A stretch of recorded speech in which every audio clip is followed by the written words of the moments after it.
രായനു സുമയോടാണിഷ്ടം, പക്ഷേ സാലിക്ക് രായനോടാണ്. കൊച്ചിന് തന്നെ ഒരു പേനും ഇല്ല. ഇനി എടി അതേസമയം ഉച്ചയുടെ തല നോക്കണം, എന്തോ പേനാന്നറിയാം. എന്താ പറഞ്ഞ പണി അടി കാണിച്ചേ? ചേച്ചി എന്തെടുക്കാൻ പോയതാ? ഞാൻ എന്താ എടുക്കാൻ പോയത്? മുന്നേ തെറ്റി പോയത്. അയ്യോ സോറി ചേച്ചി, ഞാൻ പേനെ കൊല്ലുമല്ലായിരുന്നു. കടിച്ചായിരുന്നു, അതായിരുന്നു. കുറുമ്പ് കടിച്ച്.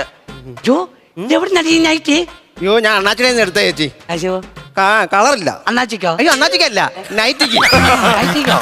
എടി നിനക്ക് വേറൊരു പുള്ളിയില്ലായിരുന്നോ? അത് അണ്ണൻ പൊക്കിയില്ലേ ചേച്ചി?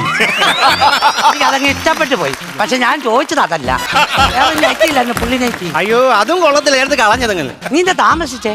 അടവുണ്ടായിരുന്നേ. പണിക്ക് വരാതിരിക്കാനോ? അങ്ങനെയാണോ പറയുന്നത്? ലോണിന്റെ അടവുണ്ടായിരുന്നടി. എന്നിട്ട് ഞാനേ നമ്മുടെ കൈ ഇരിക്കുന്ന ATM കാർഡിന്റെ ATM നമ്മുടെ കവലയില്ലല്ലോ. അതില്ല. അത് ഇവിടെ നമ്മൾ ഓട്ടോ വിളിച്ച് വേറെ കവലയിൽ പോകണം. ഇവിടുത്തെ ATM പൈസ എടുത്താൽ 24 രൂപ നമ്മുടെ കയ്യിൽ നിന്ന് അങ്ങ് പോകും. എനിക്ക് അന്നേരം ഒരു ബുദ്ധി ചോദിച്ചടി. ഞാൻ അവിടെ ശശാനന്റെ ഓട്ടോ വിളിച്ചിട്ട് 60 രൂപ ഓട്ടോ അത് എടുത്തോണ്ട് വന്ന് ഞാൻ ഗിരിജയുടെ വീട്ടിൽ കൊണ്ട് കൊടുത്തിട്ടാണ് ഞാൻ ഈ വരുന്നത്. ഓടി മണ്ടി ഇതൊന്നും ബുദ്ധിയല്ല, ഞാൻ കാണിച്ചല്ലോ എന്തോ നല്ല ഒരു ബുദ്ധി പരിപാടി. എനിക്ക് റേഷൻ കാർഡ് കൊണ്ട് ഞാൻ പഞ്ചായത്ത് ഒരു ആഫീസിൽ ഒരു കാര്യത്തിന് പോയി. അവിടെ ചെന്നപ്പോ എന്നാ പറയും, റേഷൻ കാർഡിൽ ഒരു കോപ്പി വേണം. റേഷൻ കാർഡിന്റെ കയ്യിലിരിക്കുവാന്നേ, കോപ്പി ഒരെണ്ണം വീട്ടിൽ ഇരിക്കും. ഞാൻ 100 രൂപ അവിടുത്തെ ഓട്ടോക്കൂലി കൊടുത്ത് വീട്ടിൽ പോയി ആ കോപ്പി എടുത്തു. അല്ല പിന്നെ എനിക്ക് ആ കോപ്പി നഷ്ടമാണ്. അതാ നമ്മളെ പെണ്ണുങ്ങൾക്ക് ഭയങ്കര ബുദ്ധിയാ.